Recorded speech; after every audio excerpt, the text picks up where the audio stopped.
Demek ортада кандайдыр бир ушундай график келди дейли, анан кийин эки колонка берилди. Бул графикте эки функция берилген. Биринчиси кызыл функция j at x деген функция, ал эми кара функция f at x деген функция.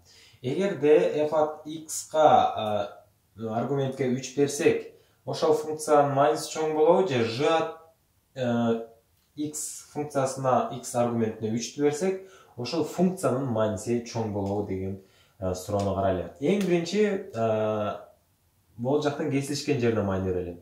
Экөө тең бир чекиттен кесишип атат. X дагы Y дагы 1 болду. Демек 2 деген чекиткен бул. Анан 1, 2, 3, 4 1, 2, 3, 4, 4 жарым деп коелу макул. Демек кесилишкен жери, экөөнүн кесилишкен жери кесилиш чекити деп коелу. К чекити 2 менен биринчи дайыма x жазылат билесиңер. 2 менен канча экен? 4 жарым дедим беле. 1, 2, 3, 4 жарым. 4 мындан 5 экен. Макул. Эгерде биз деген функциябызга кайсы 2 деген санды бергенде экөө барабар болуп калмак экен да. Экөө барабар болуп калмак экен. Бирок биз 3тү берип атабыз. Демек функциябыз мына могул жакта сурат. Эгерде x-ка бергенде бул функция чоң болобу же бул функция чоң болобу дейт да. Байкасак, үстүгө жүгөрөлү. 3кө бергенде f at x функциябыз 1, 2. 2,1 болуп калды. Демек f at 3 берсек, y канча болуп калды? 2,1 чеп калды. Ал эми ошол эле функция, бул f at x болчу, f at x-ке тиешелүү. Ал j at x үстүнө кетип атпай турабы? Демек бул кетип өткөн, демек мына могул жактагы y барабар 5ке барабар болду. Демек j at 3кө j at x функциясына аргументине 3 берсек, анда ал y 5ке, функциянын майнысы 5ке барабар болду. Демек 2,1 чоңбу же 5 чоңбу? Албетте 5 чоң, ошондуктан жоопту b деп белгилейбиз. Кийинки эсепке көңүл буралы. Эми бул эсепте кандайдыр бир f at x функциясы берилиптир. Анан кийин ушул f at x функциясына кандайдыр бир x-ка санды койсок, y 0дөн чоң болот экен. То есть майнысы 0дөн чоң болот экен да. Демек кайсы санды бергенде бизде майнысы чоң болот атат x. Демек могу жактан баштап, могу жактардын баары тең чоңоюп атат, туурабы? Оң майны болот атат да, оң майны. Демек кайсы жер болот атат? Ошону кандай санды берсек оң майны болот атат? Албетте биз деген терс санды берсек, булардын баары терс сандар да, туурабы? Демек могу с терс сан болсо, анда анын майнысы оң чыгат экен. Демек терс сан койсок, анда y оң чыгат экен. Анда жооп с терс болсо, анда 0дөн кичинекей, ошон үчүн жооп b болот.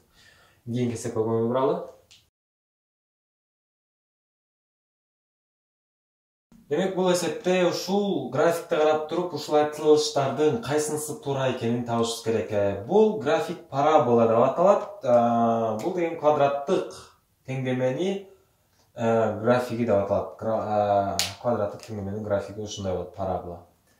Эми буга майны бербей турууга кийин өзүнчө да бир буга өзүнчө тема өтөбүз. Эми биринчи айтылышты текшерип көрөлү. f at бул кандай функция? Ушул функция, мына бул функция белиптир. -5 болгондо 0дөн кичинекей экен. Демек биз деген примерно -7 болсо, -6, ана могул -5 болушу мүмкүн, туурабы? Ушул жерде биз -5 тандасак, терс сан алат экенбиз. Туура, ооба терс болуп атат, могул жер болуп атат функциябыз. Демек терс. Анда бул жарайт. Биринчиси жарады. Экинчиси, f at -7 болгондо y 0га барабар болот экен, Демек функциянын майнысы 0 болот экен. Демек -7, бул чекитте -7 болду, анда y канча болду? Y такканда ушул 0дө туруп калды, могул жер 0.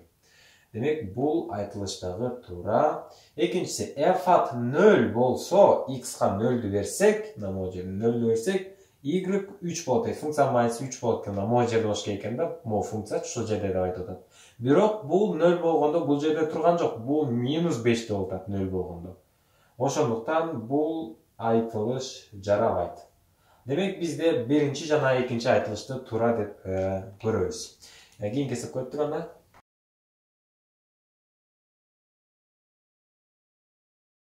Демек бул жерде кандайдыр бир f at x функциясы берилиптир. Мынакей бул көк. Ал эми дагы бир ага кошумча g at x функциясы берилиптир. Эгерде биз f at кандайдыр бир сан аргумент x-ка койдук, анан кайра аны көбөйттүк g at кандайдыр бир x-ка санды койсок, экөөнү көбөйтсөк, башкача айтканда 0 чыккан экен. Эми 0 чыгыш үчүн мисалы үчүн санды 0-гө көбөйтсөк 0 чыгып турат. Мисалы үчүн 7 көбөйтүү 0 барабар 0 же болбосо 0 көбөйтүү 7 барабар 0. Эми экөөнүн бирөөсү 0 болуш керек экен да. Экөөнүн бирөөсү же бул 0 болуш керек, же бул 0 болуш керек. Анан кийин x-ка кайсы бир санды алсак, y 0